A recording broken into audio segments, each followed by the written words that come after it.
Et tout de suite, c'est-à-dire l'histoire insoupçonnée de la pollution numérique. C'est parti.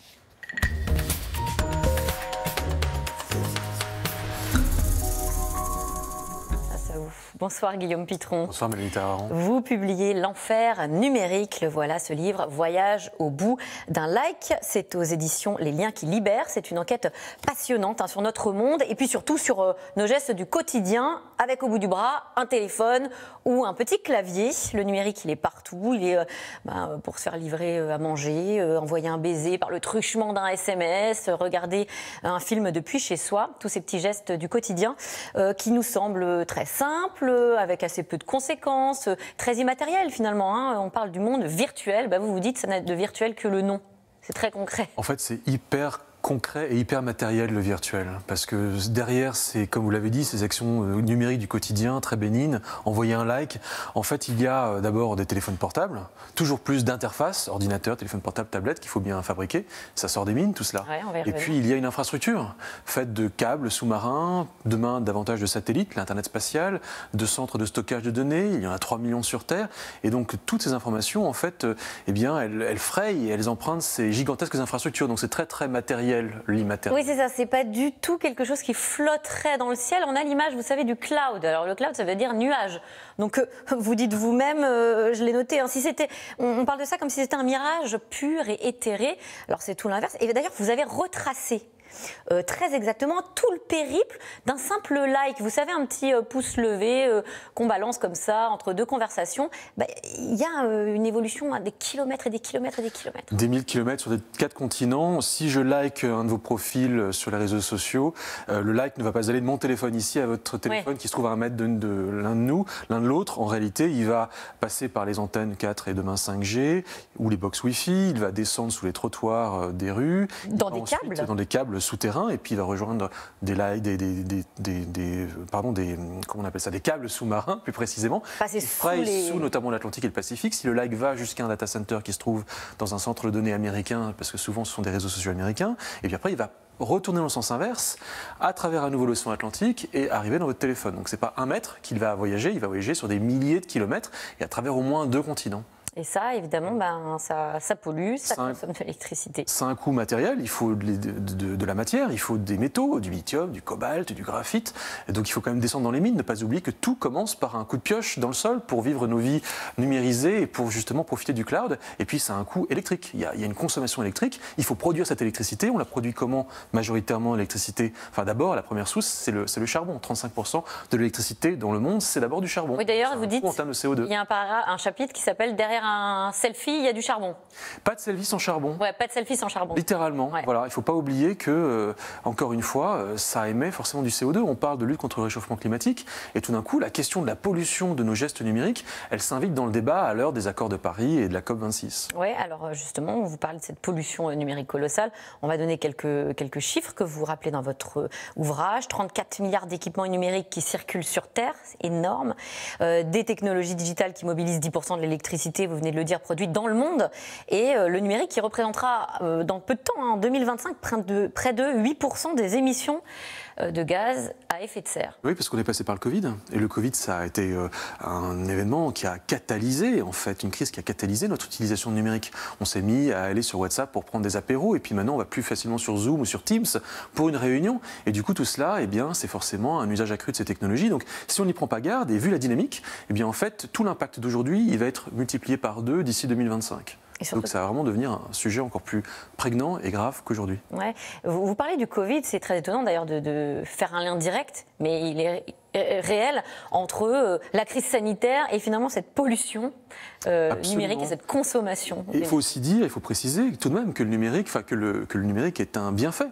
Ça permet justement de vivre à peu près comme on peut et du mieux qu'on peut dans des périodes de crise où on est tenu à distance. Plus confortablement. Ça permet de continuer à faire tourner l'économie. Il faut bien rembourser la dette pour les générations futures et ainsi de suite. Donc en réalité, il a des tas de bienfaits ce numérique, mais il y a un vrai angle qui, je pense, un des grands enjeux des 30 prochaines années, c'est ce nouveau chapitre de la pollution humaine qu'il ouvre, qui est celui de la pollution digitale. Alors, vous avez cette phrase qui m'a particulièrement marquée. Vous dites qu'Internet a une couleur, a une odeur, Ouais. Comment c'est possible, ça, de le qualifier? C'est comme le cloud Internet. D'une façon générale, on a l'impression que c'est de la magie, que ça sort de nulle part. En réalité, moi, c'est un voyage, l'enfer numérique, pendant 2 ans, sur 4 continents, pour me confronter sensoriellement à la machine. Cette gigantesque chose fait de tout ce qu'on a décrit tout à l'heure. Et donc, en fait, Internet a d'abord un son, et j'ai écouté Internet en rentrant dans un data center, un centre de stockage de données.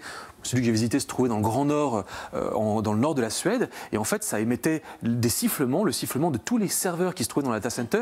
Voilà. On avait l'impression d'être rentré dans une ruche. Et puis Internet a un goût, alors c'est bizarre à dire, quel goût, oui. Les câbles sous-marins, par lesquels passent 99% de nos likes, ces câbles sous-marins, un jour, je les ai vus extraits de la mer parce qu'un pêcheur néerlandais recycle la toile du net qui a été abandonnée au fond des mers pour recycler les câbles sous-marins qui sont notamment faits de cuivre. Et donc j'ai vu les câbles sortis de l'eau et donc ils avaient le goût d'eau de mer, donc Internet a un goût. Et salé.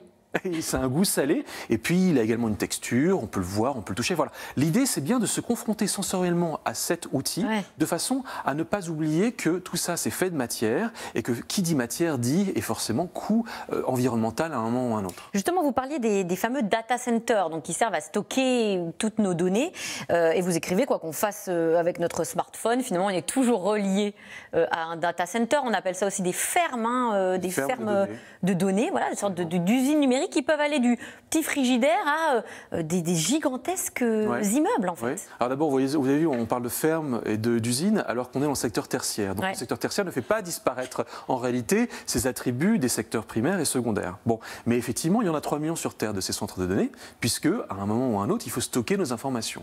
Et donc les centres de données peuvent faire des tailles absolument gigantesques jusqu'à, et c'est le plus grand centre de données de la planète qui s'étend sur une superficie, alors sur plusieurs étages, de l'équivalent de 110 terrains de football. Donc on m'a vendu le cloud, le nuage, et je me retrouve avec ces gigantesques espaces de stockage. Et ça, naturellement, il y en a de plus en plus, parce qu'il faut stocker de plus en plus de données. Nous sommes à l'ère de la donnée. L'économie de la donnée passe par ces infrastructures. Et quelles conséquences ça? Où ça se trouve? D'abord des infrastructures spatiales. Alors ça se trouve partout. Il y en a dans le centre de Paris, il y en a dans le centre de nos villes. On en trouve dans le Sentier, on en trouve dans le 11e arrondissement, dans des immeubles, on ne sait pas, on passe devant, mais on ne sait pas qu'ils existent. On en trouve de plus en plus dans les banlieues, et notamment la Plaine Commune à Paris, au nord de Paris, est une région, enfin une localisation où on trouve de plus en plus de ces centres de données. Et puis après, on va en trouver notamment dans le Grand Nord européen, parce qu'en fait, les données ont chaud.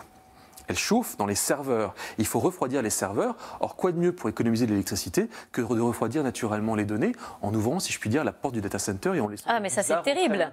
C'est terrible. Ça pourrait être, pour le coup, je ne sais pas, recyclé, ou ça pourrait réchauffer Ça permet de refroidir naturellement ces données qui réchauffent. Et donc, du coup, ça permet un gain, une économie d'électricité. Mais est-ce qu'on ne pourrait pas réchauffer des immeubles avec plutôt? Alors, si, quelquefois on le fait, mais vous comprenez. Ou des piscines. Les industriels et les data centers, ils aiment bien dire qu'ils ont aidé. Parce que la chaleur fatale justement d'un data center aide à réchauffer un immeuble, mais ils ne peuvent pas faire ça à longueur de journée, sinon ce serait ingérable d'un point de vue technique et donc économique. Donc en fait, on le fait de temps en temps, mais pas trop souvent. La réalité, c'est qu'en fait, on refroidit les données, et en fait, mes amis Facebook et moi-même, puisque j'ai un compte Facebook, se trouvent sous des mètres de poudreuse à l'instant où je vous parle, quelque part dans le Grand Nord. Très rapidement, en 2 mots, mais on aura évidemment tous les détails dans le livre. Comment je fais moi maintenant tout de suite si je veux essayer de consommer moins, de faire ma part? Alors en fait, faire sa part, ça commence par d'abord rallonger la durée de vie de ces équipements électroniques. Tous les téléphones portables, les tablettes, les ordinateurs, c'est la moitié de la pollution numérique. Donc si je change de téléphone comme de chemise, je vais aggraver cette pollution. Si je rachète mon téléphone d'occasion sur une plateforme de revente en ligne, si je le répare, si je le revends quand je n'ai plus envie, de sorte qu'il soit utilisé par quelqu'un d'autre, et bien là en fait je vais rallonger sa durée de vie et je vais baisser la pollution numérique. Donc il faut absolument conserver son téléphone plus longtemps. Eh bien voilà, c'est noté, merci. Et puis plein d'autres, évidemment, plein d'autres idées dans cette enquête passionnante de Guillaume Pitron, l'enfer numérique. Voyage au bout d'un like. Tout de suite, c'est dans l'air. Bonne émission à vous.